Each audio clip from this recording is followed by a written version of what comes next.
Allah berikan kepada Nabi kita Muhammad sallallahu alaihi wa ala alihi wasallam, pada keluarga beliau, para sahabat, serta orang-orang yang mengikuti beliau sampai hari kiamat kelak. Dengan nama-nama Allah yang husna dan sifat-sifatnya yang ulia, kita berdoa, Allahumma inna nas'aluka ilman nafi'an wa rizqan tayyiban wa amalan mutaqabbala.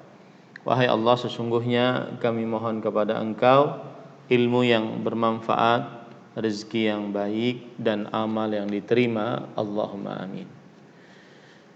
Akhawatil muslimah, saudari-saudariku muslimah yang semoga selalu dijaga oleh Allah Subhanahu wa taala.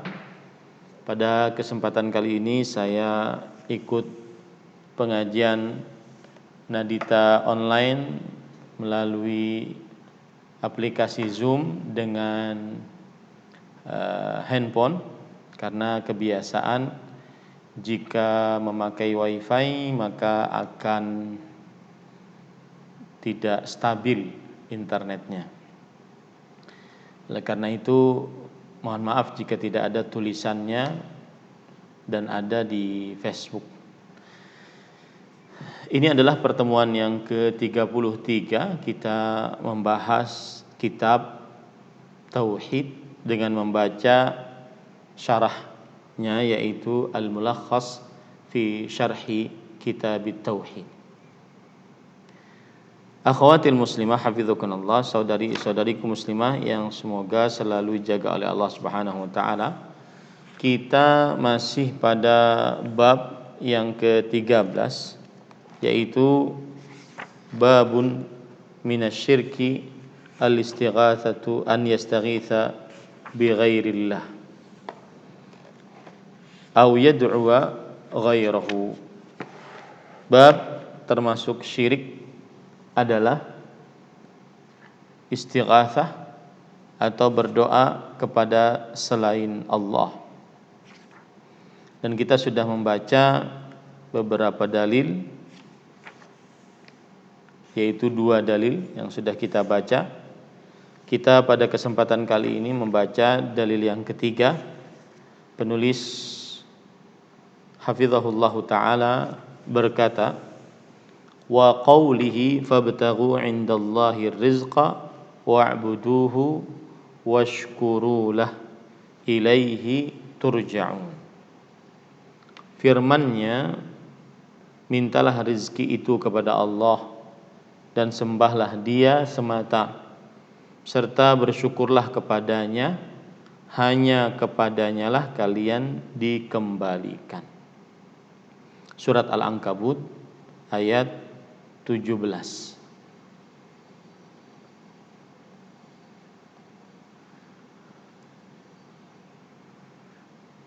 Sebentar.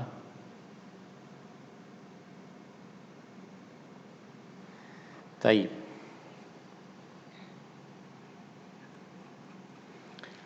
Akhawatil muslimah, saudari-saudariku muslimah yang dimuliakan oleh Allah Subhanahu wa taala, sebagaimana yang sudah kita pelajari bahwa bab ini adalah menyebutkan tentang termasuk perbuatan kesyirikan, yaitu beristighatsah kepada selain Allah. Dan istighatsah artinya talabul ghauth, yaitu meminta pertolongan dalam keadaan yang sempit. Minta pertolongan dalam keadaan yang sempit. Dan istighatsah lebih khusus dibandingkan berdoa. Ya, tetapi istighatsah bagian dari doa. Istighatsah bagian dari doa. Penulis kemudian membawakan ayat sebagai dalil bahwa termasuk kesyirikan adalah beristighatsah kepada selain Allah, yaitu surat Al-Ankabut ayat 17. Dan kita katakan dalil ini adalah dalil yang kedua sebenarnya, karena kan dalil yang pertama itu surat Yunus ayat 106 sampai 107. Dan ini adalah dalil yang kedua. Dan makna dari dalil ini disebutkan oleh penulis, al-ma'na al-ijmali lil ayah ya'muru Allah subhanahu bi talabir rizqi minhu wahdah la minal asnami wal awthan wa ifraduhu bil ibadati wal i'tirafu bi ni'amihi allati asdaha ala ibadihi wa sarfiha fi ta'atihi wal ibti'adi an ma'siyatihi thumma yukhbiru anna al masira ilaihi fayujaziya kulla 'amilin bi 'amalihi atau fayujaza kullu 'amilin bi 'amalihi fayajibu 'alal 'abdi an yahsiba lidzalika hisabahu. Silahkan Bu, makna ayat secara global.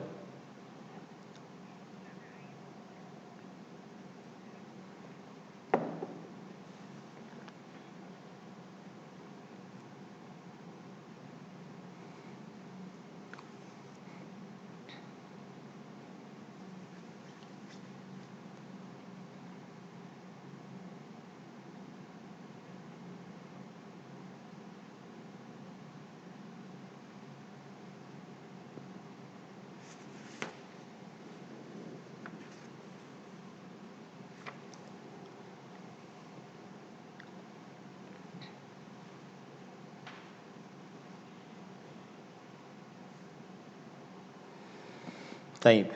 Di sini ibu-ibu, saudari-saudari muslimah yang dimuliakan oleh Allah, penulis mengatakan Allah Subhanahu wa taala memerintahkan agar manusia hanya mencari rezeki dari dirinya saja, karena pemilik rezeki adalah Allah Subhanahu wa taala. Dan banyak ayat yang sudah kita sebutkan bahwasanya pemilik rezeki adalah Allah Subhanahu wa taala. Innallaha yabsutur rizqa liman yasha. Sesungguhnya Allah Subhanahu wa taala melapangkan rezeki kepada siapa yang dikehendakinya. Kemudian innallaha huwar razzaq dzul quwwatil matin. Sesungguhnya Allah lah, dialah Allah yang rezekinya terus menerus tanpa batas, yang maha kuat dengan kekuatan yang nyata. Kemudian dalam ayat yang lain, khairur raziqin, Allah Subhanahu wa taala sebaik-baik pemberi rezeki. Rezekinya luas, kepada siapa saja Allah berikan, baik kepada manusia, kepada binatang, kepada alam semesta. Karena kenapa kita minta rezeki hanya kepada Allah? Karena hanya Allah Subhanahu wa taala yang berhak untuk dimintai rezeki, karena Allah lah satu-satunya yang memiliki rezeki. Kemudian Allah melarang dalam ayat ini tidak kepada patung-patung dan berhala-berhala agar mengesahkannya dalam ibadah. Artinya meminta rezeki hanya kepada Allah dan tidak kepada selain Allah. Ini tujuannya adalah agar beribadah hanya kepada Allah Subhanahu wa ta'ala, serta mengakui nikmat-nikmatnya yang telah Dia berikan kepada hamba-hambanya. Ini termasuk dari salah satu hal yang menunjukkan bahwasanya rezeki adalah milik Allah Subhanahu wa taala. Apabila seseorang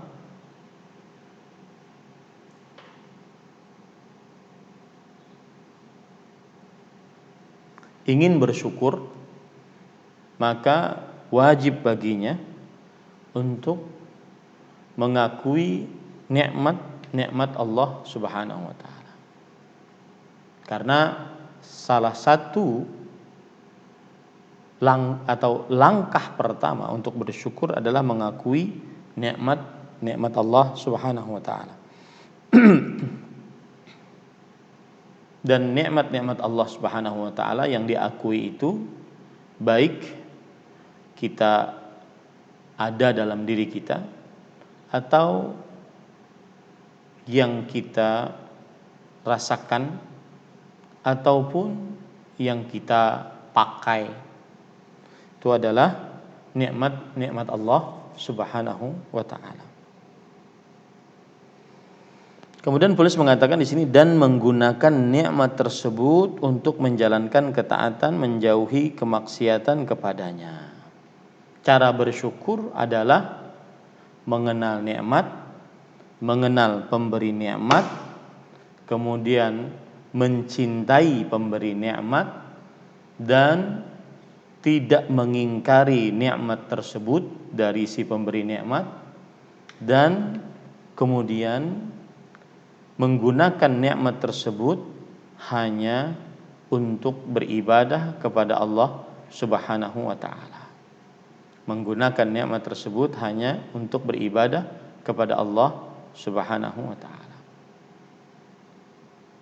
Ini disebutkan oleh para ulama, di antaranya oleh Imam Ibnu Qayyim rahimahullah. 5 tahapan bersyukur. Yang pertama yaitu mengenal nikmat, mengenal pemberi nikmat, mencintai pemberi nikmat, tidak mengingkari nikmat tersebut, dan yang kelima menggunakan nikmat tersebut di jalan ketaatan kepada Allah Subhanahu wa taala. Allah mengabarkan bahwa semua akan kembali kepadanya. Maksudnya nikmat-nikmat yang telah diberikan oleh Allah Subhanahu wa taala akan dimintai pertanggungjawaban oleh Allah. Nikmat sehat akan dimintai pertanggungjawaban oleh Allah. Seperti dalam hadis riwayat Imam Tirmidzi, Rasul sallallahu alaihi wasallam bersabda, "Awwalu ma yus'alu anhu yaumal qiyamah alam nusihha laka jismak." Yang pertama kali akan dihisab oleh Allah Subhanahu wa taala nanti pada hari kiamat adalah dikatakan kepada hamba tersebut, yaitu, bukankah kami telah mensehatkan badanmu? Bukankah kami telah mensehatkan badan? Kemudian juga termasuk daripada yang akan ditanya adalah pemberian-pemberian Allah, sampai air putih yang Allah Subhanahu wa taala berikan untuk menghilangkan haus akan ditanya oleh Allah Subhanahu wa taala. Wa nurawwika minal ba'il barid. Bukankah kami juga menghilangkan rasa hausmu dengan air yang dingin? Ini akan dimintai pertanggungjawaban oleh Allah Subhanahu wa taala. Makanya ini yang dimaksud dengan ilaihi turja'un. Hanya kepadanya lah kalian dikembalikan.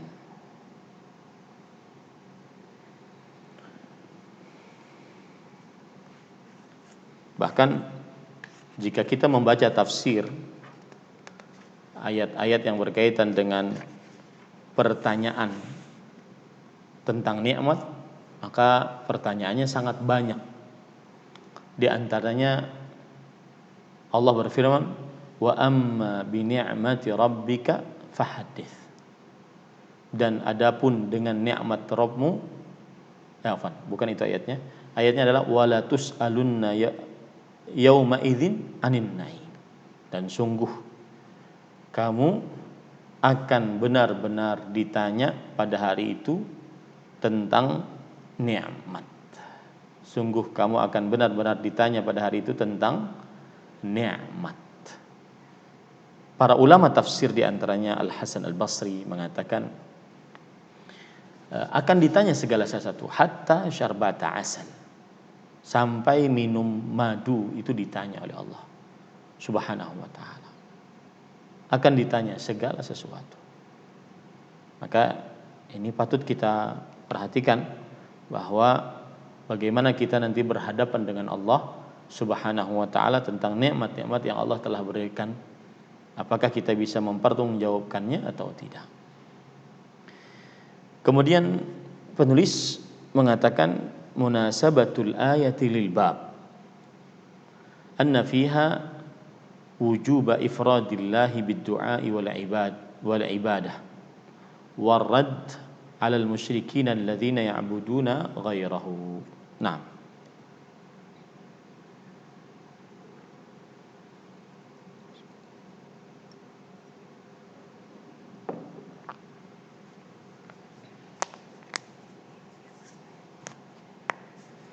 nah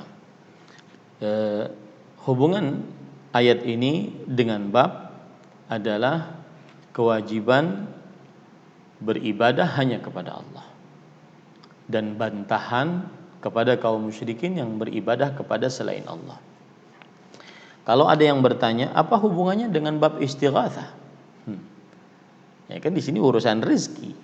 Apa hubungannya dengan istighatsah? Maka jawabannya adalah ketika Allah Subhanahu wa taala berfirman, wa'buduhu, beribadahlah kepadanya. Maka di sini perintah untuk beribadah kepada Allah. Dan termasuk dari beribadah kepada Allah Subhanahu wa taala adalah beristighatsah kepada Allah. Dan berdoa hanya kepada Allah Subhanahu wa taala. Oleh sebab itulah siapa yang beristighatsah kepada selain Allah, berarti dia berdoa kepada selain Allah, berarti dia telah terperosok ke dalam syirik akbar. Nah, begitu cara memahami dalilnya. Jadi kalau ada yang bertanya bagaimana sisi pendalilan dari ayat ini, surat Al-Ankabut ayat 17, apa hubungannya dengan bab istighatsah? Maka kita jawab, hubungannya dengan bab istighatsah adalah pada kata wa'buduhu, yang artinya dan sembahlah dia, beribadahlah kepadanya. Maka ini adalah perintah dari Allah untuk beribadah kepada Allah Subhanahu wa taala. Dan termasuk beribadah kepada Allah adalah berdoa kepada Allah dan meminta pertolongan dalam keadaan yang sempit kepada Allah Subhanahu wa taala. Oleh karena itu, barang siapa yang berdoa kepada selain Allah, kemudian beristighatsah kepada selain Allah, maka sungguh ia telah terperosok ke dalam syirik akbar. Nah, begitu cara memahami dalil yang kedua ini, surat Al-Ankabut ayat 17. Kemudian penulis mengatakan, ma yustafadu minal ayah. Faedah ayat ini. Awalan, wujubu du'aillahi wahdahu wa talabu ar-rizqi minhu.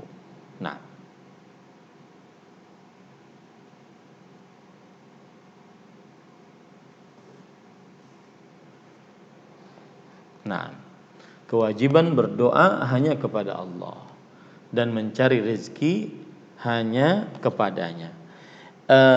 Ini faedah menarik. Ada hubungan antara tauhid dengan rezeki. Siapa yang tinggi kedudukan tauhid di dalam dirinya, maka niscaya dimudahkan rezekinya oleh Allah Subhanahu wa taala. Seperti yang terjadi pada beberapa kasus yang nyata. Siapa itu? Yaitu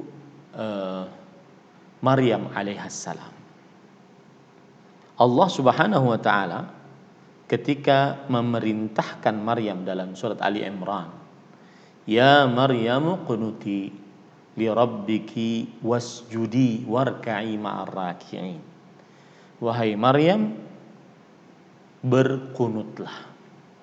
Maksudnya beribadahlah yang lama. Ada yang mengatakan berkunutlah maksudnya tegaklah dalam beribadah, sholatlah yang lama, dan sujudlah yang lama, dan rukuklah bersama orang-orang yang rukuk. Maka Kemudian Maryam alaihissalam, beliau melakukan perintah ini. Maka akhirnya beliau mentauhidkan Allah, dan apabila orang yang mentauhidkan Allah akan terpancar dalam dirinya ibadah kepada Allah. Semakin mentauhidkan Allah, semakin semangat beribadah kepada Allah Subhanahu wa taala. Semakin mentauhidkan Allah, semakin semangat beribadah kepada Allah Subhanahu wa taala. Nah, akhirnya Maryam beribadah. Bahkan disebutkan dalam tafsir ayat ini, Maryam alaihissalam sampai sujud lama, sampai keluar air nanah dari kedua matanya, saking lamanya sujud.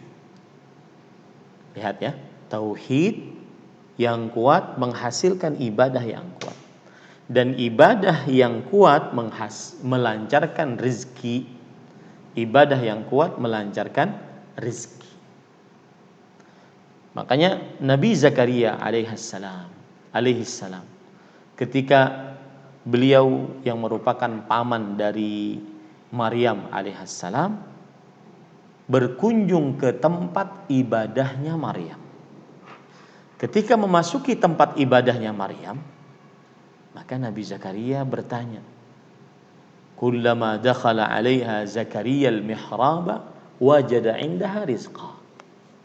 Setiap kali Nabi Zakaria alaihissalam memasuki mihrabnya Maryam, tempat ibadahnya Maryam, beliau mendapati di dalamnya rizqan, rezeki. Rezeki di sini tidak disebutkan apa rezekinya. Ditafsirkan oleh para ulama tafsir, yaitu fakihatus saif fis syita wa fakihatus syita fis saif, yang artinya buah-buahan yang ada pada musim panas ada di musim dingin, dan buah-buahan musim dingin ada di musim panas di dalam mihrabnya Maryam. Apa maksudnya? Buah-buahannya tidak terputus, terus turun dari langit. Allahu Akbar. Makanya Maryam setelah itu ditanya oleh Nabi Zakaria, jangan-jangan ini kan hasil dari mencuri atau bagaimana? Maka Maryam alaihissalam menjawab, qalat huwa min indillah, innallaha yarzuqu man yasha bighairi hisab. Kata Maryam alaihissalam, dia berasal dari sisi Allah. Ya, dia berasal dari sisi Allah. Sesungguhnya Allah memberikan rezeki kepada siapa yang dikehendakinya. Nah, ini menunjukkan bahwasanya tauhid menghasilkan ibadah melancarkan rezeki. Meskipun kita beribadah tidak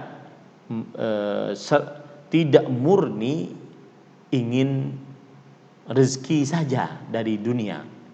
Karena tidak boleh orang beribadah hanya ingin mendapatkan rezeki dunia saja. Ya. Nah, ayat ini begitu faedahnya. Fabtaghu 'indallahi rizqa wa'budu.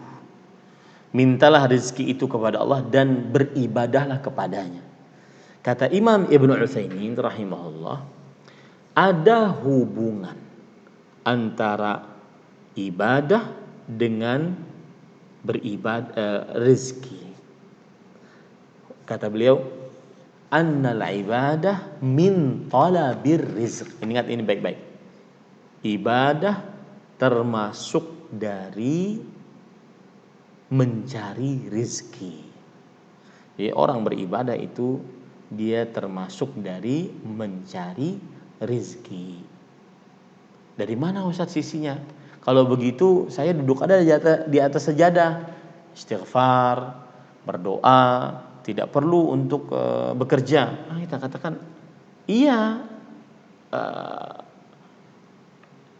yang dimaksud dari ayat tersebut adalah min talabir rizqi, bahwa ibadah termasuk usaha mencari rezeki.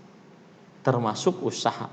Bukan berarti usaha yang 100% itu saja, tidak kemudian bekerja, tidak. Ini namanya menghilangkan usaha, tidak diperbolehkan. Tetapi asal hukum ibadah dia adalah memperlancar rezeki. Nah, ini. Kemudian penulis mengatakan wujubu ifradillahi bi jami'i anwa'il ibadah.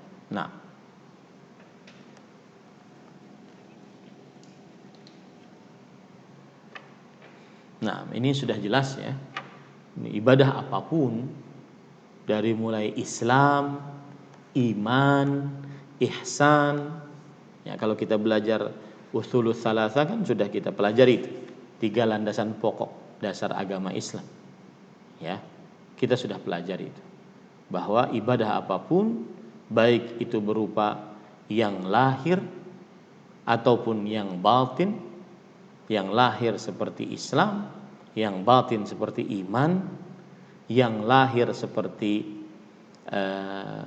membantu orang, berbuat bakti kepada orang tua, bersedekah, yang lahir. Yang batin seperti syukur, sabar, tawakal, rasa cinta, rasa harap, ya, rasa takut, itu semuanya ditujukan hanya kepada Allah. Ya, siapa yang memalingkan ibadah-ibadah tersebut kepada selain Allah, maka dia termasuk dari melakukan syirik akbar. Tsalitsan wujubu syukrillahi ala ni'amih.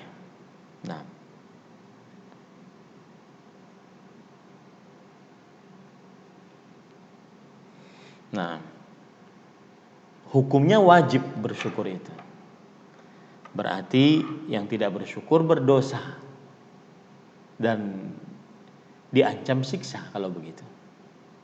Makanya saya katakan tadi, dipersiapkan jawaban saat kita mendapatkan nikmat Allah Subhanahu wa taala. Minum air seperti ini saja, ya. Ini akan dimintai pertanggungjawaban oleh Allah. Padahal air putih dimintai pertanggungjawaban. Bagaimana hadis yang sudah saya sebutkan tadi.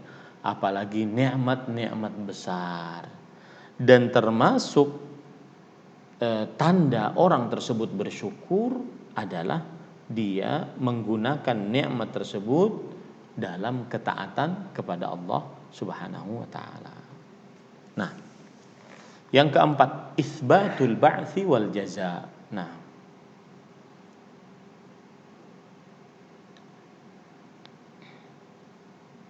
hari berbangkit, maksudnya hari kiamat dan pembalasan atas amalan tersebut, yaitu ketika Allah berfirman ilaihi turja'un, dan hanya kepadanya kalian dikembalikan. Maksudnya akan dimintai pertanggungjawaban akan hal itu.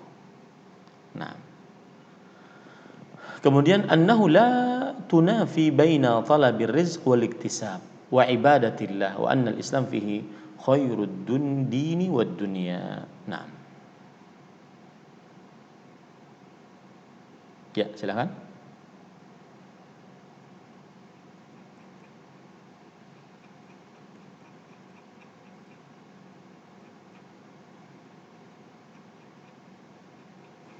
Nah, jadi bukan berarti kalau orang muslim itu dia meyakini Allah Maha Pemberi rezeki, kemudian dia tidak usaha. Enggak, dia usaha. Bahkan Rasulullah SAW mengatakan sungguh seseorang mengumpulkan kayu bakar lalu dia letakkan di punggungnya, lalu dia menjualnya, ada yang membeli ada yang tidak, maka itu lebih baik baginya dibandingkan dia minta-minta kepada manusia. Nah, ini menunjukkan bahwa Islam menggabungkan dua hal. Yang pertama keyakinan dan yang kedua amalan. Meyakini bahwa Allah satu-satunya yang berhak memberi rezeki, tetapi tidak juga meninggalkan amalan, yaitu usaha duniawi. Maka para ulama mengatakan siapa yang berdoa tanpa amal, maka ini adalah termasuk daripada kebodohan. Dan siapa yang beramal tanpa doa, ini termasuk dari kesombongan. Nah, baik. Kemudian kita baca dalil yang ketiga yang dibawakan oleh penulis. Wa qawlihi wa man adhallu mimman yad'u min dunillah man la yastajibu lahu ila yaumil qiyamah wa hum an du'aihim ghafilun wa idza husyira an-nasu kanu lahum a'da'a wa kanu bi'ibadatihim kafirin.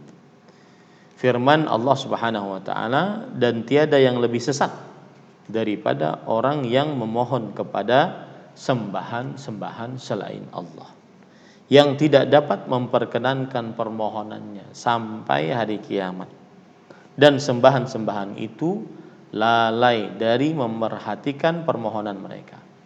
Apabila manusia dikumpulkan pada hari kiamat, niscaya sembahan-sembahan itu menjadi musuh-musuh mereka dan mengingkari pemujaan mereka. Quran surah Al-Ahqaf ayat 59. Baik, kita baca makna ayat ini.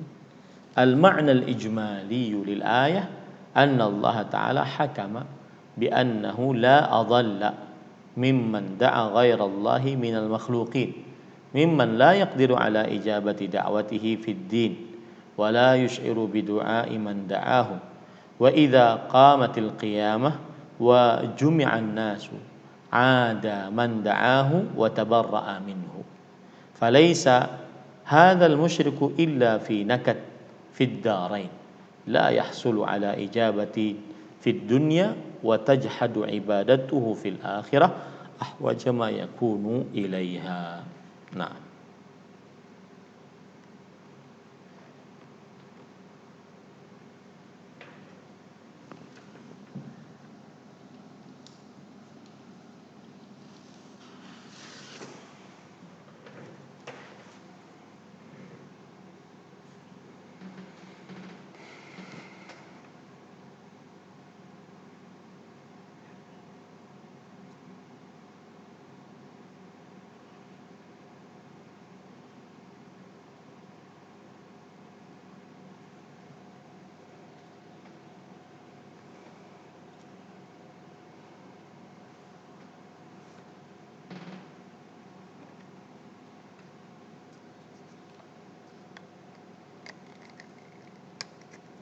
Nah, akhawatil muslimah hafizakunallah, saudari-saudari muslimah yang semoga selalu jaga Allah Subhanahu wa taala. Makna kedua ayat secara global. Allah taala menghukumi bahwa tidak ada yang lebih sesat. Bahasa lainnya adalah tidak ada yang lebih gila. Tidak ada yang lebih hilang akalnya daripada orang yang berdoa kepada selain Allah, daripada orang-orang yang mensyirikkan Allah dengan berdoa kepada selain Allah. Dari kalangan makhluk-makhluk yang tidak mampu mengabulkan doa mereka di dunia dan tidak menyadari doanya yang berdoa kepadanya. Kenapa orang yang berdoa kepada selain Allah disebut orang yang paling sesat? Jawabannya adalah karena selain Allah tidak dapat mendengar doa. Tidak dapat mendengar doa. Dan selain Allah Subhanahu wa taala tidak dapat apalagi sampai mengabulkan doa. Nah, ini kan aneh. Makanya kesyirikan itu dosa besar karena dikerjakan tanpa motivasi. Ya, itu garis bawahi baik-baik. Kesyirikan itu dosa paling besar karena dikerjakan tanpa motivasi. Orang mencuri, motivasinya mungkin dia miskin, ingin makan, ingin memberi makan istri, anak, maka ini meskipun demikian dosa besar, mencuri masalahnya. Meskipun ada motivasi. Seorang yang berzina, dosa besar kalau seandainya dia berzina. Tetapi saat dia berzina tanpa ada motivasi dalam dirinya, maka dosanya dan siksanya dan ancamannya lebih besar. Seperti orang tua renta peot yang aturan dia memikirkan hidup setelah kematian, bekal hidup setelah kematian, berzina. Ini namanya mengerjakan dosa tanpa motivasi. Maka siksanya lebih besar. Contoh, sombong. Sombong itu dosa besar. Diancam tidak masuk surga oleh Rasulullah Sallallahu Alaihi Wasallam. Lebih besar lagi kalau sombong ini dilakukan oleh orang miskin, karena nggak ada motivasi dia untuk sombong. Kalau seandainya dia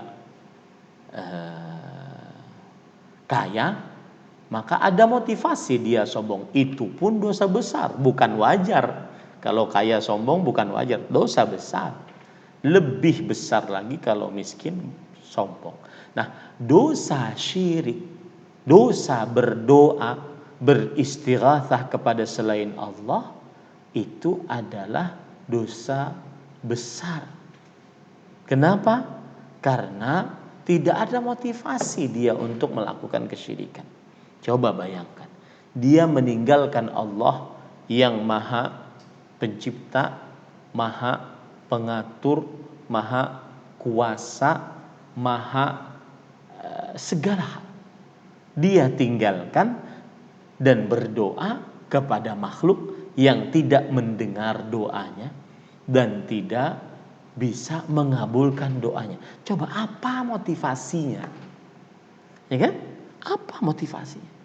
Berdoa kepada berhala, berdoa kepada patung, pohon, hewan, manusia yang sudah mati, berdoa kepada jin, berdoa kepada malaikat, gak bisa mengabulkan doa.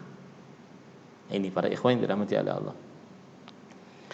Ketika ditegakkan kiamat dan dikumpulkan seluruh manusia, mereka yang disembah selain Allah memusuhi orang-orang yang berdoa kepadanya serta berlepas diri dari mereka. Ini tambahan sebab. Sudah tidak mendengar doa, tidak bisa mengabulkan doa, di hari kiamat jadi musuh.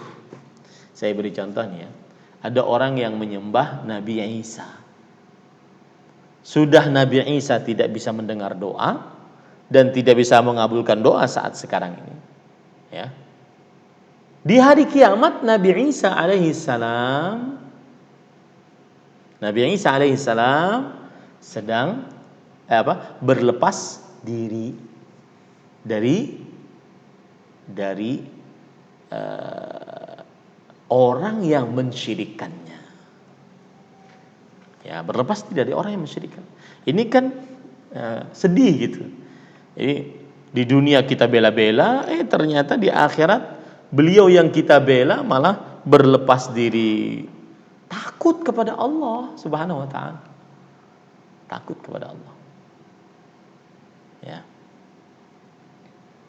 Maka tidak ada yang diperoleh oleh musyrikin kecuali kerugian di dunia dan di akhirat.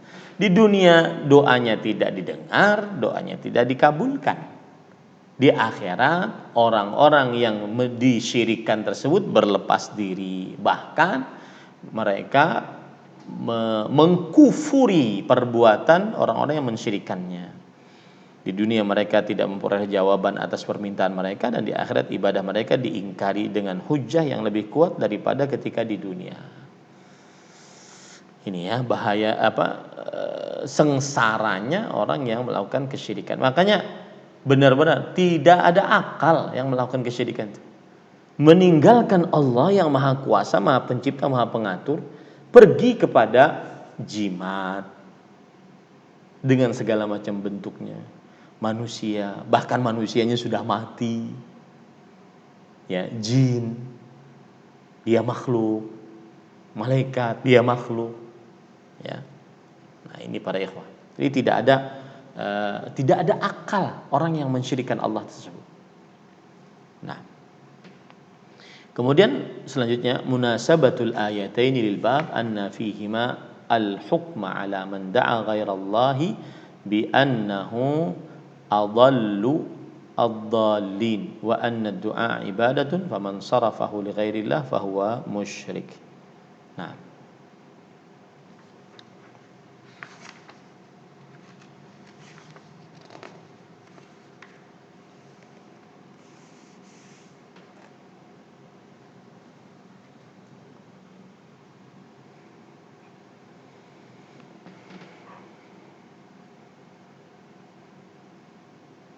nah, berarti di sini sisi pendalilannya adalah ketika Allah berfirman mimman yad'u min dunillah, dari orang yang berdoa kepada selain Allah. Tidak ada yang lebih sesat. Maka makhluk yang paling sesat adalah seorang yang berdoa kepada selain Allah. Dan kesesatan yang paling besar kalau begitu adalah seorang yang mensyirikkan Allah, yaitu berdoa dan beristighatsah kepada selain Allah. Nah, kemudian penulis mengatakan munasabatul ma yustafadu minal ayatain. Awalan anna du'a ibadah faman da'a ghairallahi faqad asyraka asyirkal akbar. Nah,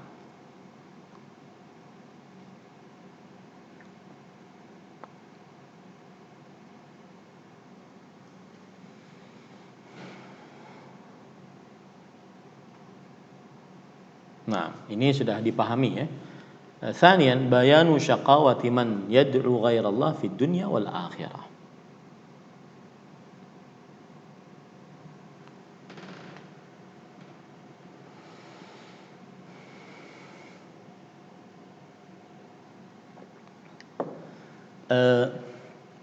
Perlu diperhatikan di sini, kesyirikan terlarang dan setiap yang terlarang jika dilanggar pasti mendatangkan kerugian di dunia sebelum akhirat.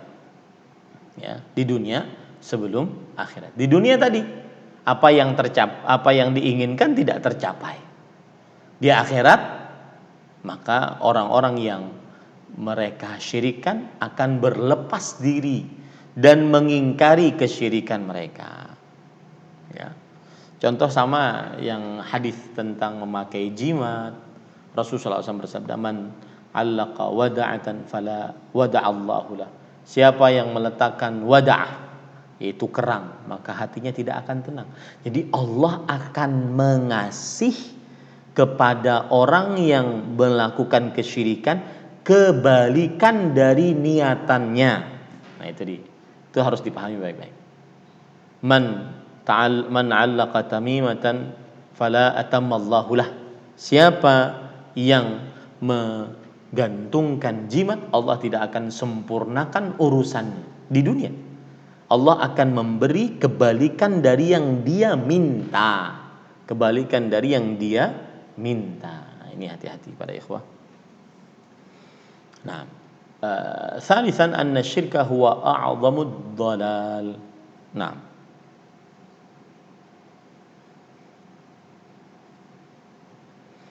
ini harus kita yakini. Banyak orang melakukan korupsi bantuan sosial, ya, korupsi macam-macam. Maka tidak ada dosa paling besar dibandingkan dosa syirik. Sebesar apapun korupsi orang tersebut.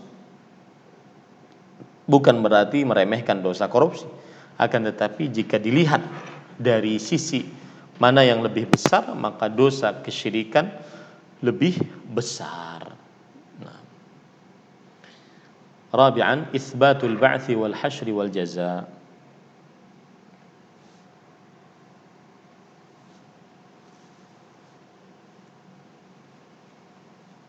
Ya, meyakini adanya padang mahsyar, adanya hisab, adanya timbangan, adanya buku catatan amal. Ini membuat kita senantiasa berorientasi akhirat. Membuat kita tidak lalai dengan dunia.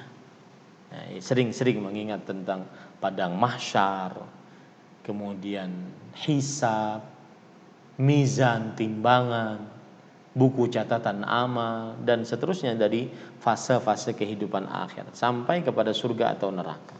Ini membuat seseorang senantiasa selalu berpikir apakah dia selamat setelah kematian, apakah dia nyaman setelah kematian atau tidak. Khamisan annal awthana la yasma'u man da'aha wa la tastajibu lahu aksa ma yutasawwarul musyrikuna fiha. Nah.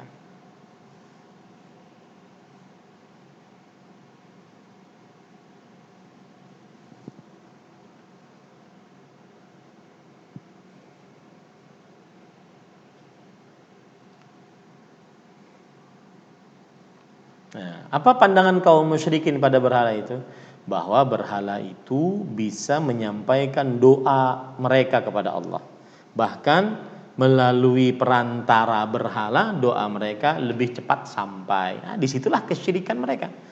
Menjadikan perantara antara mereka dengan Allah. Padahal Allah berfirman, wa qala rabbukum ud'uni. Rabb kalian berfirman, berdoalah kalian kepada tanpa perantara, langsung berdoa kepada Allah Subhanahu wa taala. Sadisan anna ibadatallahi wahdah fiha khairud dunya wal akhirah.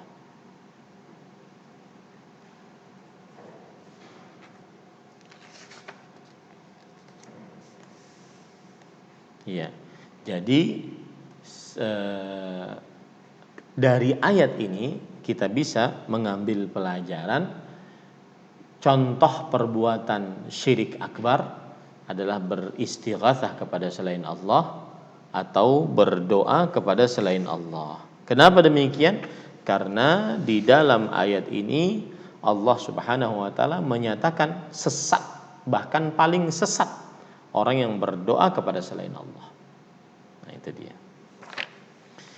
Nah, kemudian selanjutnya dalil yang keempat, qaulihi ta'ala amman yujibul muttarra idza da'ahu wa yakshifus su'a wa yaj'alukum khulafa'al ard a ilahun ma'allah qalilan ma tadhakkarun. Yang artinya firman Allah Subhanahu wa taala, atau siapakah yang memperkenankan doa orang yang berada dalam kesulitan tatkala ia berdoa kepadanya, yang menghilangkan kesusahan dan yang menjadikan kalian sebagai khalifah di bumi. Adakah sembahan yang hak selain Allah? Amat sedikitlah kalian mengingatnya. Quran surah An-Naml ayat 62. Nah, saya bacakan al-ma'na al-ijmali lil ayah. Yahtajju ta'ala 'ala al-musyrikin fi ittikhadhihim asy-syufa'a min dunihi bima qad 'alimuhu wa aqarru bihi min ijabati Allahi lahum 'indama yad'unahu fi hali syiddah wa kashfihi as-su' an-nazila bihim wa ja'lihim khulafa'a fil ard ba'da amwatihim fa idza kanat alihatuhum la taf'alu syai'an min hadhihi al-umur fa kaifa biman ya'budunaha ma'allah walakinnahum la yatadhakkaruna ni'amallahi 'alaihim illa tadhakkuran qalilan la yurithu khasyatallah walidzalika waqa'u fi syirk. Nah,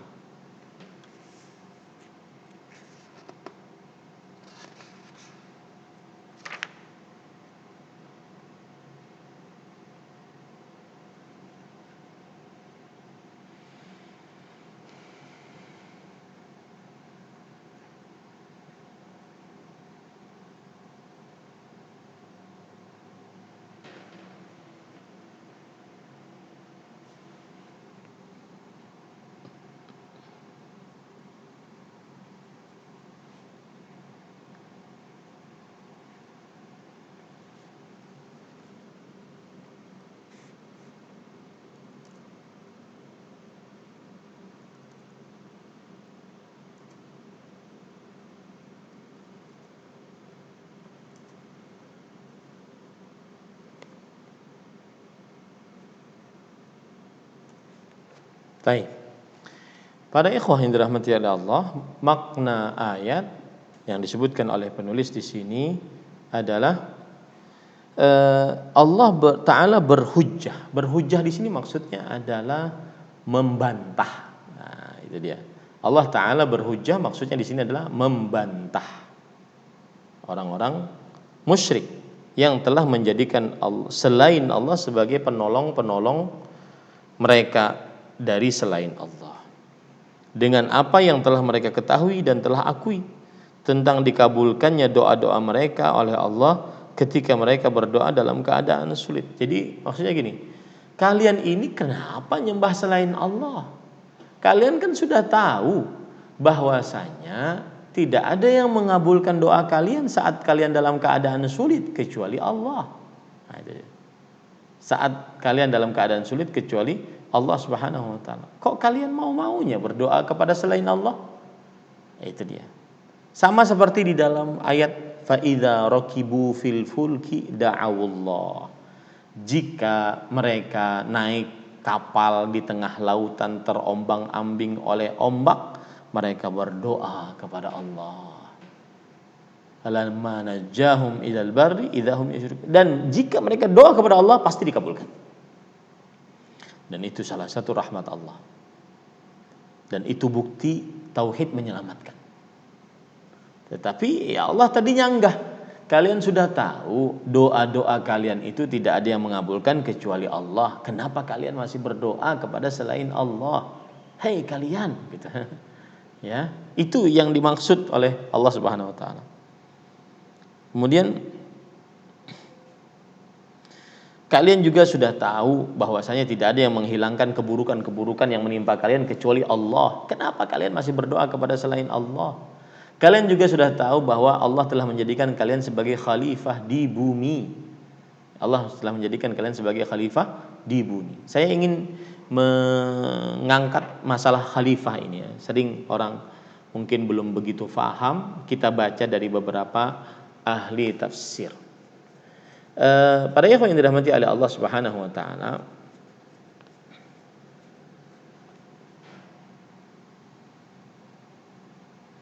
ketika Allah Subhanahu wa taala berfirman di dalam surat Al-Baqarah, "Inni ja'ilun fil ardi khalifah."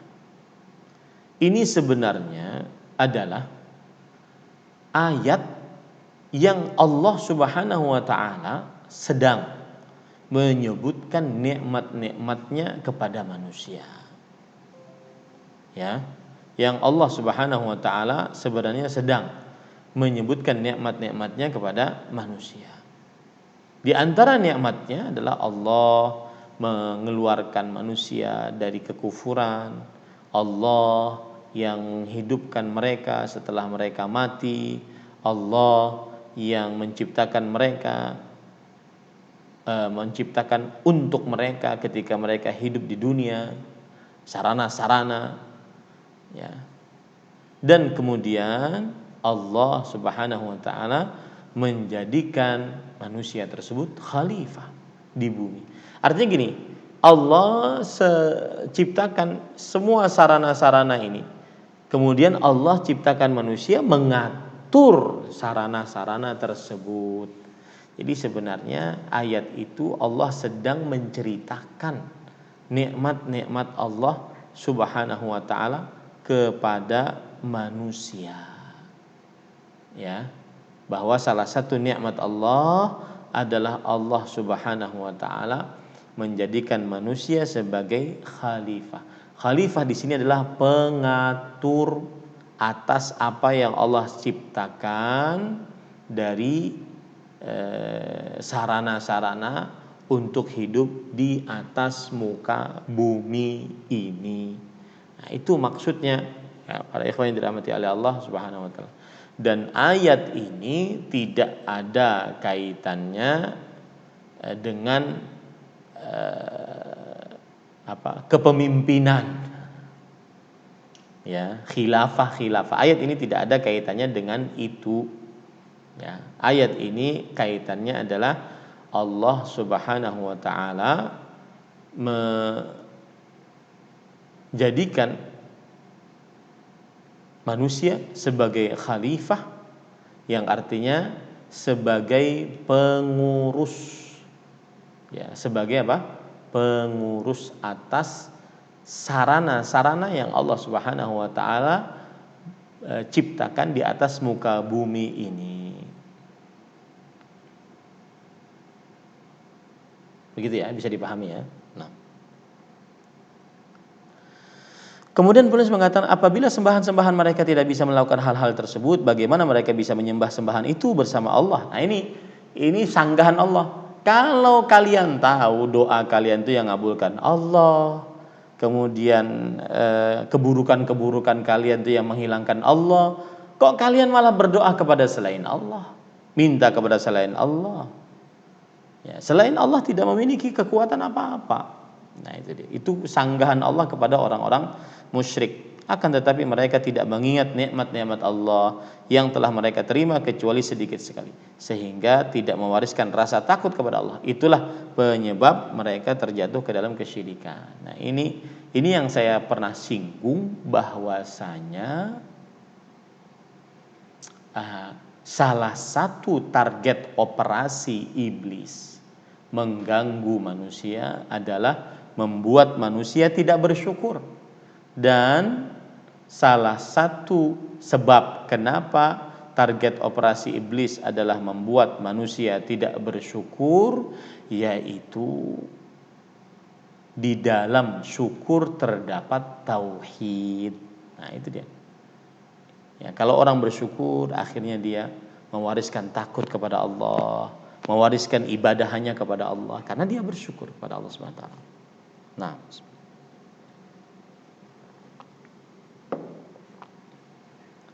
Nah, kemudian selanjutnya, munasabatul ayati lil bab anna fiha butlanu al-istighatsati bighairillah, butlana al-istighatsati bighairillah li'annahu la yujibul muttarra wa yakshifu as-su'a an-nazila wa yuhyi wa yumit siwahu. Nah,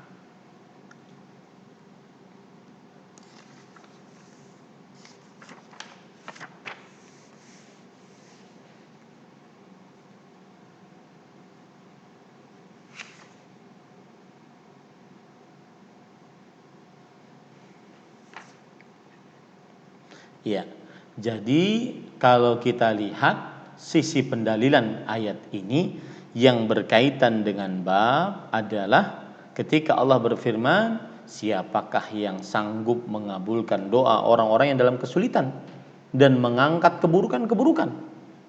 Kemudian Allah berfirman juga, tidak ada Tuhan yang bersama Allah. Di sini Allah Subhanahu wa taala meniadakan, ya, doa untuk selain Allah, dan doa termasuk daripada istighatsah.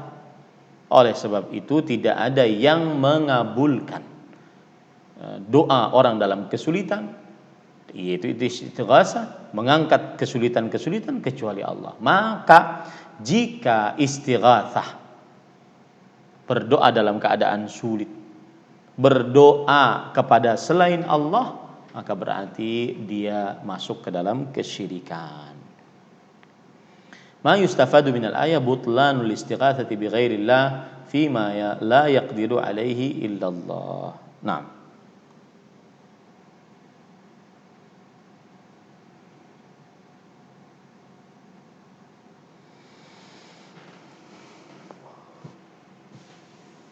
faedah yang pertama yaitu kebatilan beristighatsah kepada selain Allah.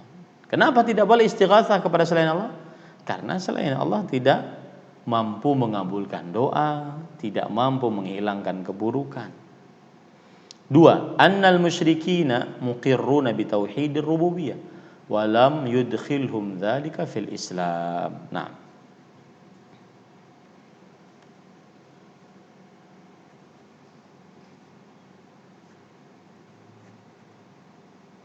Nah, orang-orang musyrik mengakui yang mencipta, mengatur, berkuasa Allah. Ya, mengakui mereka. Cuma mereka mensyirikkan Allah dari sisi ibadah. Makanya pengakuan mereka terhadap kuasa Allah, ciptaan Allah, bahwasanya Allah yang Maha Pencipta, Maha Pengatur, Maha Berkuasa, itu tidak memasukkan mereka ke dalam agama Islam. Tetap diperangi oleh Rasulullah Sallallahu Alaihi Wasallam. Nah, seperti itu. Ya, karena yang menjadi ukuran adalah beribadah kepada Allah semata, tidak mensyirikan Allah, tidak. Itu dia. Itu yang jadi ukurannya. Salisan al-istidlalu ala tauhidil ilahiyah bi tauhidir rububiyah.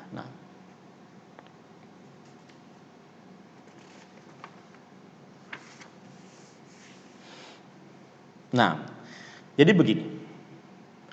Siapa yang meyakini Allah Maha Pencipta, Maha Pengatur, Maha Berkuasa, maka seyogianya atau seharusnya, bukan seyogianya, seharusnya dia beribadah hanya kepada Allah.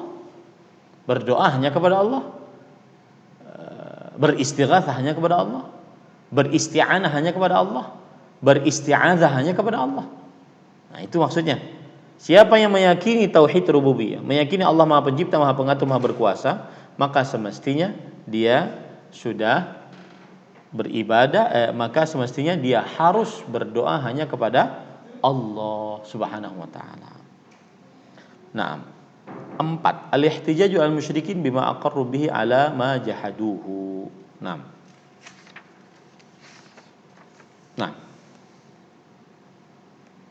Silakan.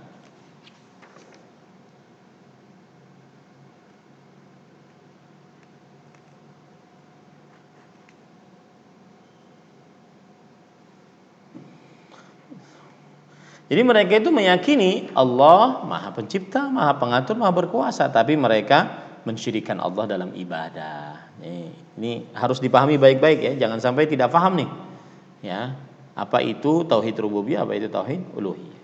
Dan pembagian ini adalah pembagian yang ada dalam Al-Qur'an. Ya, secara penelitian yang mendalam dari Al-Qur'an dan hadis Rasulullah SAW bahwasanya Allah itu Rabb, Maha Kuasa, Pencipta, Pengatur, Berkuasa. Dan Allah itu ilah, Maha yang berhak diibadahi. Siapa yang mengakui Allah Rabb, maka semestinya dia menjadikan Allah ilah. Siapa yang mengakui Allah Maha Pencipta, Maha Pengatur, Maha Berkuasa, maka dia wajib beribadah hanya kepada Allah. Dia tinggalkan sembahan selain Allah, dia minta hanya kepada Allah, berdoa hanya kepada Allah, dan seterusnya. Allahu a'lam. Nah, kemudian penulis membawakan dalil yang terakhir, yang kelima, yaitu hadis Rasul sallallahu alaihi wasallam. Wa rawat Tabarani bi isnadi annahu kana fi zaman Nabi sallallahu alaihi wasallam munafiqun yu'dhil mu'minin. Faqala ba'dhum qumu bina nastaghithu bi Rasulillah sallallahu alaihi wasallam min hadzal munafiq. Faqala an-nabiy sallallahu alaihi wa ala alihi wasallam innahu la yustaghathu bi wa innama yustaghathu billah. At-Tabarani, yaitu seorang ahli hadis bernama Sulaiman bin Ahmad, dan beliau mempunyai kitab hadis Al-Mu'jam Al-Saghir, Al-Mu'jam Al-Kabir, Al-Mu'jam Al-Awsat.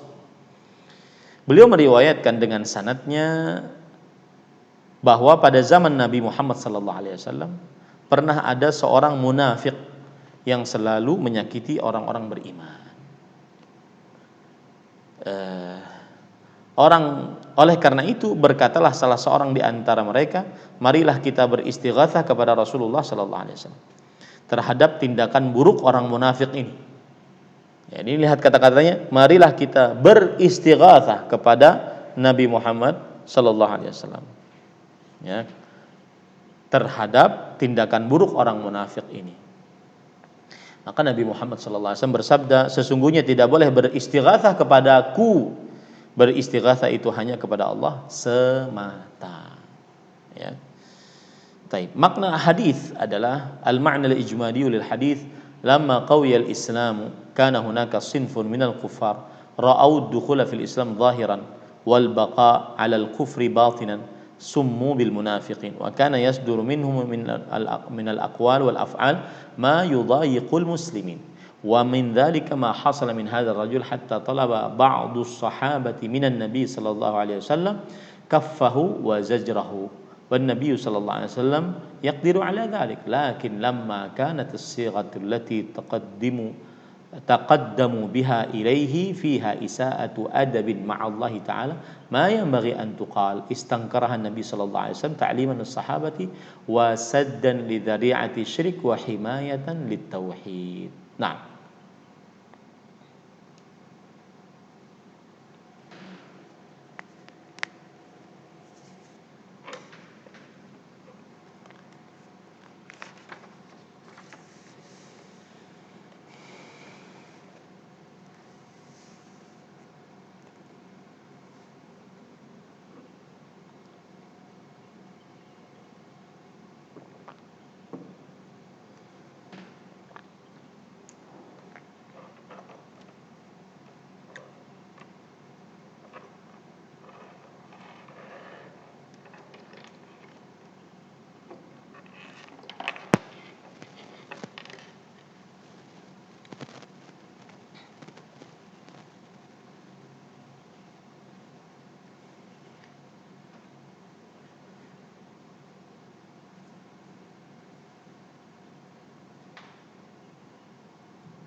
baik.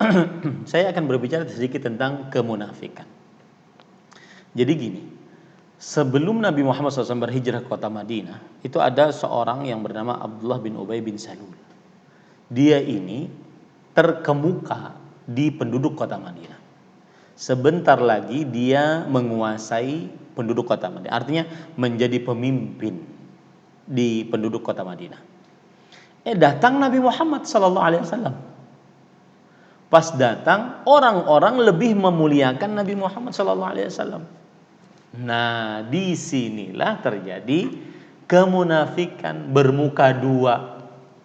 Karena dia berpikir, kalau saya nyerang Muhammad ini pasti saya kalah. Karena orang sudah lagi senang-senangnya dengan Muhammad SAW. Makanya akhirnya dia berpura-pura. Ya, berpura-pura memuliakan Nabi Muhammad SAW. Berpura-pura masuk Islam. Jadi sebenarnya, perhatikan baik-baik, kemunafikan tidak ada di kota Mekah. Kemunafikan bermula di kota Madinah disebabkan satu sifat buruk. Apa itu? Hasad. Berangan-angan nikmat yang ada pada orang lain hilang. Berangan-angan bahwa nikmat yang ada pada Nabi Muhammad SAW hilang, berpindah kepada dirinya. Nah, ini buruknya sifat hasad, penyebab terbesar kemunafikan, bermuka dua. Begitu ceritanya. Di kota Mekah nggak ada kemunafikan. 13 tahun Nabi menjadi Nabi dan Rasul, di sana nggak ada kemunafikan. Yang ada Islam dan kesyirikan. Islam, kesyirikan.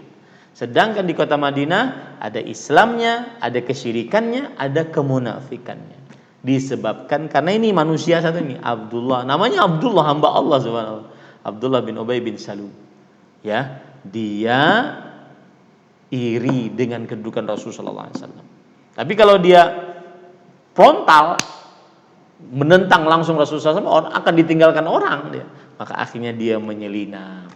Nah, salah satunya mereka ini sering sekali membuat manuver perbuatan, ucapan yang menyakiti para sahabat Nabi radhiyallahu anhu. Akhirnya para sahabat mengadu kepada Rasulullah sallallahu alaihi wasallam. Ayo kita beristighatsah, minta tolong kepada Rasulullah. Sebenarnya Rasulullah SAW sanggup menolong, karena beliau mempunyai kekuatan di kota Madinah. Cuma karena bahasanya yang kurang tepat, maka beliau ingatkan para sahabatnya, tidak boleh beristighatsah kepadaku, istighatsah hanya kepada Allah. Nah, ini semua untuk menjaga tauhid. Ya, wallahu a'lam. Munasabatul hadits lil bab fihi anna fihi inkaran Nabi sallallahu alaihi wasallam al-istighatsatu bi ghairillah. Nah.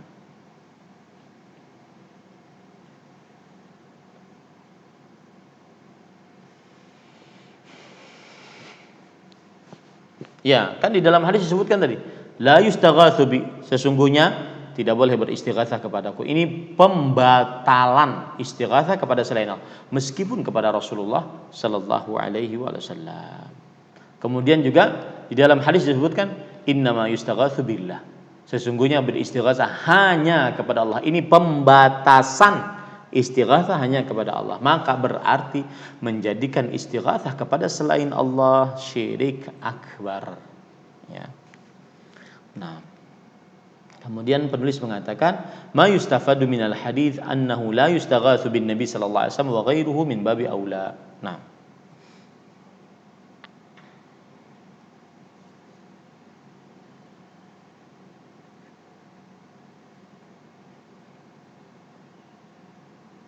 Nah, kalau kepada Nabi saja tidak boleh, apalagi selain Nabi Muhammad sallallahu alaihi wasallam. Thaniyan al-irsyadu ila husnil lafzi wa himayatit tauhid. Nah,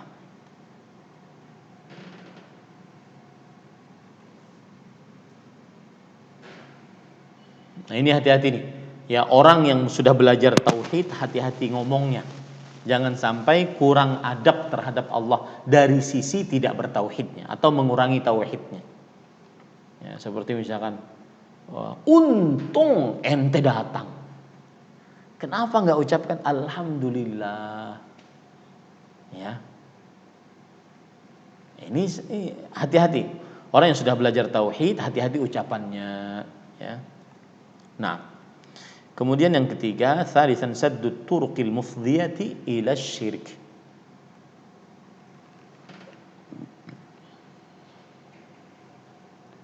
Nah, semua jalan harus ditutup.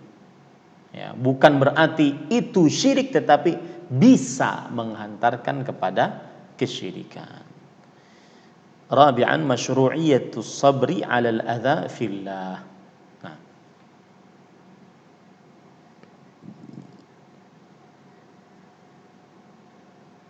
ini pasti yang menjalankan ketaatan kepada Allah, maka dia pasti ada gangguan. Maka pada saat itu bersabar. Ya, makanya yang baru-baru istiqamah, yang baru-baru meniti jalan istiqamah, ya, ada saja gangguannya, ada saja gangguannya. Maka waktu itu yang diperlukan adalah sabar. Ya, baik gangguan pada diri sendiri, gangguan dari suami, gangguan dari anak, gangguan dari keluarga, ya harus sabar dia. Ya, jangan sedikit-sedikit bingung. Ya, harus sabar dia. Khamisan dzammun nifaq. Nah, munafik jelek. Kenapa? Karena mengumpulkan dua sifat buruk. Yang pertama hasad, yang kedua adza. Hasad dan gangguan. Ya. Yang keenam tahrimu adhiyatil mu'minin li'annaha min fi'lil munafiqin.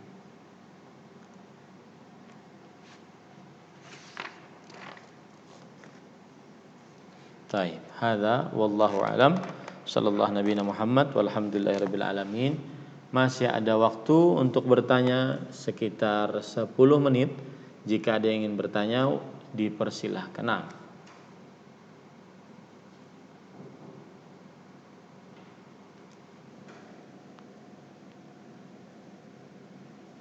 atas ilmunya Ustaz.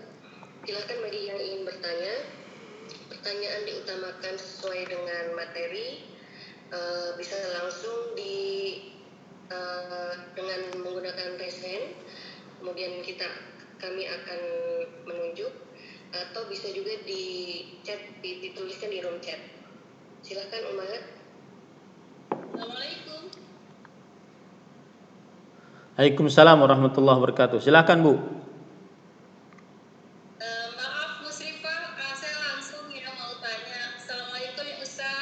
Waalaikumsalam warahmatullahi wabarakatuh. Silakan Bu. Semoga sehat ya Ustaz ya, memberikan materi kepada kita semua insyaallah. Ustaz, saya mau menanyakan masalah seseorang yang ketika berobat, pada saat itu orang tersebut kecelakaan, tapi diobati oleh pelepah pisang itu Ustaz. Kemudian sembuh Ustaz. Pada saat dia berobat itu tidak dimintai apa-apa. Setelah berobat, kemudian orang yang sudah sembuh itu dikasih tahu sama yang mengobati ini, ibu tidak perlu bayar, tetapi ibu butuh bayar mahar ini. Maharnya seperti apa gitu Ustaz? Lalu sebelum membayar mahar itu, tadi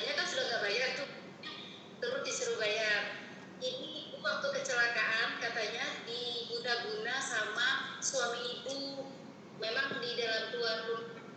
Jadi Pertanyaannya. ya, pertanyaannya itu Ustaz, apakah ketika orang tersebut mau minta tolong sama kita untuk mengingatkan, kita boleh menolong dia apa tidak Ustaz? Kalau menurut saya sih nggak boleh, tetapi saya minta rujukan gitu Ustaz. Itu saja Ustaz. Barakallahu fiik. Jazakumullahu khairan Ustaz. Assalamualaikum warahmatullahi wabarakatuh. Waalaikumsalam warahmatullahi wabarakatuh. Bismillah, walhamdulillah, wassalatu wassalamu ala rasulillah wa ala alihi wa sahbihi wa man wala. Pertanyaannya adalah apa hukumnya menolong orang yang dia ingin membayar mahar atas pengobatan spiritual ataupun pengobatan yang berkaitan dengan lukanya tadi. Maka jawabannya begini. Seseorang mengobati dengan dua cara. Yang pertama, mengobatinya dengan cara yang ditunjuki oleh syariat, yaitu dengan ruqyah, membacai dengan ayat-ayat suci Al-Quran ataupun hadis-hadis Rasul Sallallahu Alaihi Wasallam. Maka yang seperti ini, apabila ingin memberi kepada yang meruqyah, maka boleh. Bahkan sebagian ulama mengatakan termasuk dari amal saleh. Inna ahaqqa ma akhadtum kitabullah. Sesungguhnya yang paling berhak kalian ambil upahnya adalah Al-Quran, yaitu mengajari Al-Quran ataupun membacai dengan meruqyah. Asalkan ruqyah tidak dijadikan sebagai alat untuk mencari rezeki, karena bisa berkaitan dengan berkurangnya keikhlasan. Baik.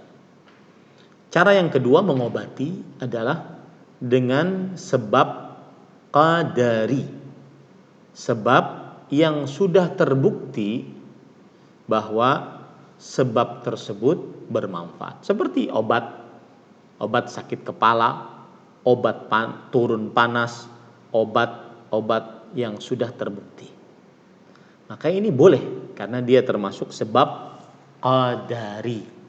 Nah, sekarang ketika diobati dengan pelepah pisang luka tersebut, apakah pelepah pisang termasuk sebab syar'i atau sebab qadari?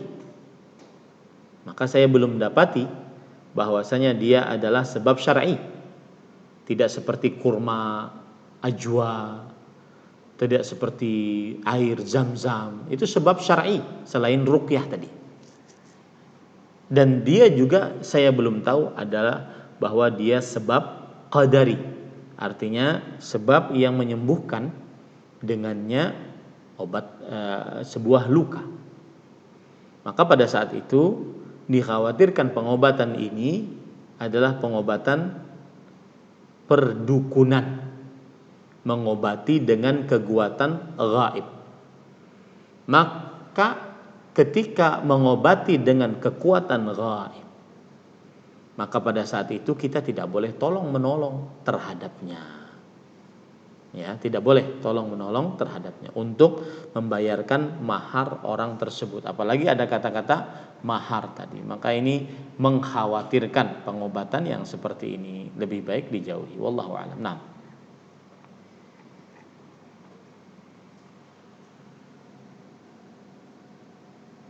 Silakan. Sikap seorang istri secara syariat jika mendapati suami melakukan kesyirikan ke dukun dan sebagainya untuk memperkaya juga sudah tidak percaya Allah, Ustaz. Iya. Ini bagus pertanyaannya. Bismillah walhamdulillah wassalatu wassalamu ala rasulillah wa ala alihi wa sahbihi wa man wala. Seorang muslimah haram menikah dengan lelaki kafir atau musyrik. Allah Subhanahu wa taala berfirman, "Wala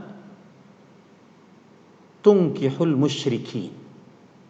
Artinya jangan kamu nikahkan anak-anak perempuan kamu kepada orang-orang musyrik, laki-laki musyrik. Ini haram hukumnya. Maka ini harus kita ingatkan kaum muslimat. Ya, di zaman sekarang sudah menjadi kebiasaan. Karena tidak ada yang mengingatkan bahwa wanita muslimah haram dan tidak sah pernikahannya dan dianggap berzina selama dia menikah dengan lelaki kafir atau musyrik. Hal ini disebutkan oleh Allah dalam surat Al-Baqarah ayat 221. Wala tunkihul musyrikina hatta yu'minu. Jangan kalian menikahkan anak-anak perempuan kalian dengan lelaki-lelaki musyrik sampai mereka beriman. Nah, begitu juga kalau seandainya saat menikah dia muslim, lalu di tengah perjalanan dia melakukan kesyirikan, maka wajib dengan segera istri minta dia bertobat.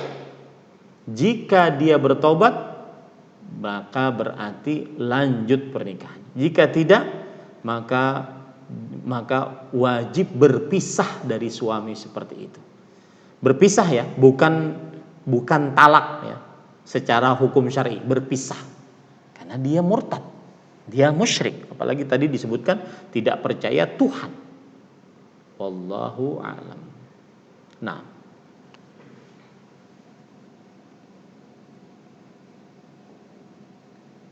silakan. Selanjutnya Ustaz, bagaimana cara menasehati dan menuntun orang tua yang masa mudanya pernah melakukan kesyirikan? Jazakallahu khairan wa barakallahu fiik. Ya. Ini mohon maaf saya caranya seperti ini ya, agar suara moderator kedengaran keluar dari handphone. Baik. Kemudian jawaban atas pertanyaan tadi, jika orang tua saat mudanya melakukan kesyirikan, maka caranya adalah kita menuntun mereka untuk bertobat. Yaitu pertama, menyesali perbuatan tersebut. Yang kedua, memutuskan perbuatan tersebut dengan segera. Yang ketiga, bertekad untuk tidak melakukan perbuatan tersebut lagi. Ya. Kalau seandainya pernah melakukan kemurtadan, maka dia bersyahadat.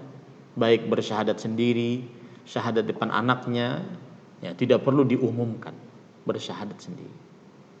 Wallahu a'lam. Nah.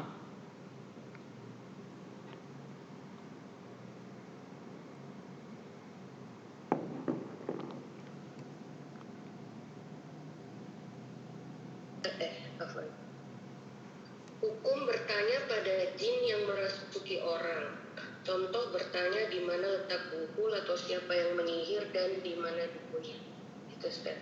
Baik. Bismillah walhamdulillah wassalatu wassalamu ala Rasulillah wa ala alihi wa sahbihi wa man wala. Maka jawabannya, hukum bertanya kepada jin di mana orang buhul yang dibuat oleh tukang sihir atau dukun. Jawabannya haram. Karena ini bertanya kepada makhluk dan meminta kepada makhluk, dan jin tidak mesti tahu. Ya. Jin tidak mesti tahu. Jadi bukan berarti jin itu di alam lain kemudian dia tahu akan hal gaib, tidak. Dia mesti tahu. Maka haram hukumnya. Dan ini masuk ke dalam hadis, ke dalam ayat Al-Qur'an dalam surat Jin. Allah Subhanahu wa taala berfirman, wa annahu kana rijalun minal insi ya'udzuna birijalin minal jinni fazaduhum rahaqa. Dan bahwasanya ada sekelompok manusia dari bangsa jin bangsa manusia minta perlindungan kepada sekelompok manusia dari bangsa jin, maka tidaklah menambah kepada mereka kecuali kesusahan. Ya haram. Kita boleh berinteraksi dengan jin hanya dalam rangka berdakwah dan memberi rasa takut kepada Allah Subhanahu wa taala. Ya, berdakwah, mendakwahi mereka. Tidak boleh interview. Ya, jin, ente makan apa, umurmu berapa, namanya siapa, tinggal di mana, kenapa masuk ke sini, kelaminnya apa. Ini interview pekerjaan namanya, ini nggak boleh, haram hukumnya ya. Nah, ini ada pertanyaan menarik nih dari Maharani_Septia. Ustadz, bolehkah menyukai lawan jenis tetapi tidak pacaran? Bagaimana Ustadz? Maka jawabannya adalah jika rasa suka itu di dalam hati dan tidak dipancarkan dengan ucapan ataupun perbuatan, boleh saja. Tetapi bisa merusak kebersihan hati. Ya, dan ini dijelaskan oleh Imam Ibnu Qayyim rahimahullah.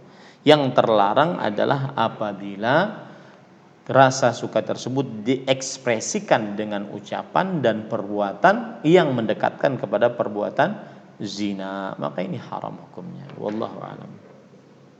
Nah,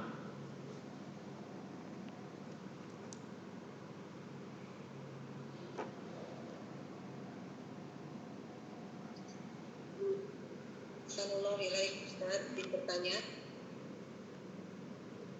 barakallahu fiik. Kita ketahui bahwa ahlul kitab dan kaum musyrikin itu dibedakan atas sesembelihannya.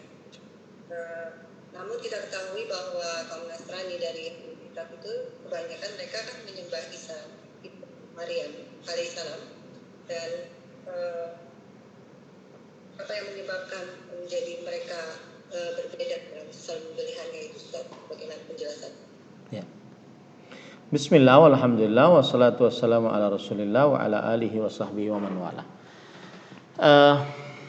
Disebutkan oleh Allah dalam surat Al-Maidah ayat 5. Allah berfirman, al-yauma uhilla lakumut thayyibat, hari ini dihalalkan bagi kalian makanan yang baik-baik. Makanan yang baik-baik. Terdengar suaranya, Bu? Wa ta'amul ladzina utul kitaba hillul lakum, dan sembelihan ahli kitab halal bagi kalian. Lihat di situ sembelihan ahlul kitab. Ya.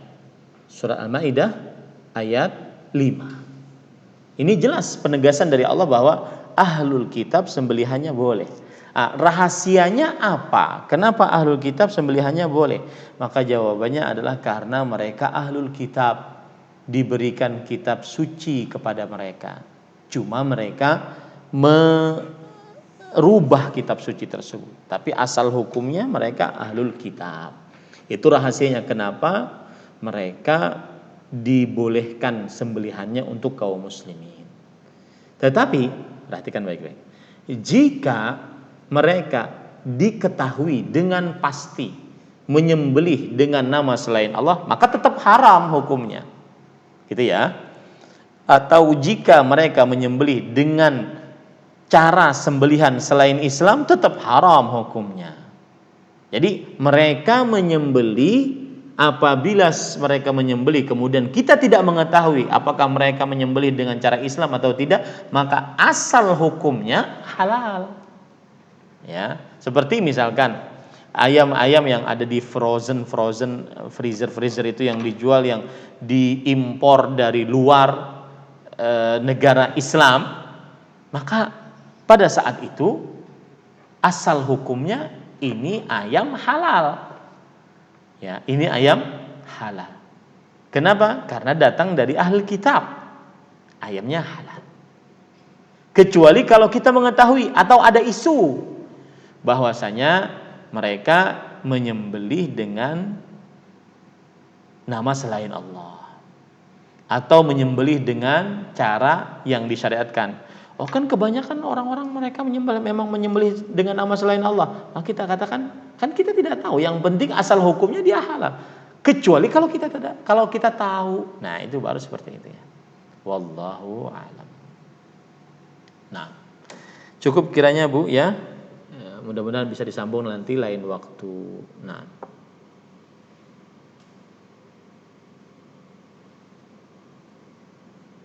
Halo? Ya, suaranya agak kedengaran. Ya, silakan Bu.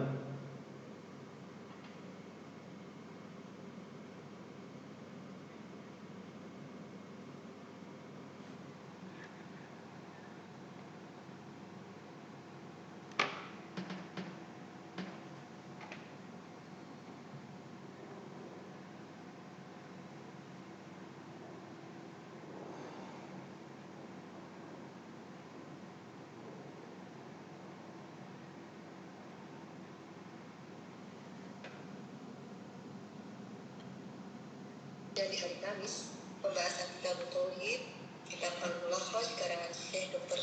Soleh bin Abdillah Al-Fauzan Hafizahullah oleh Ustaz Ahmad Zainuddin Al-Bazari Hafizahullah.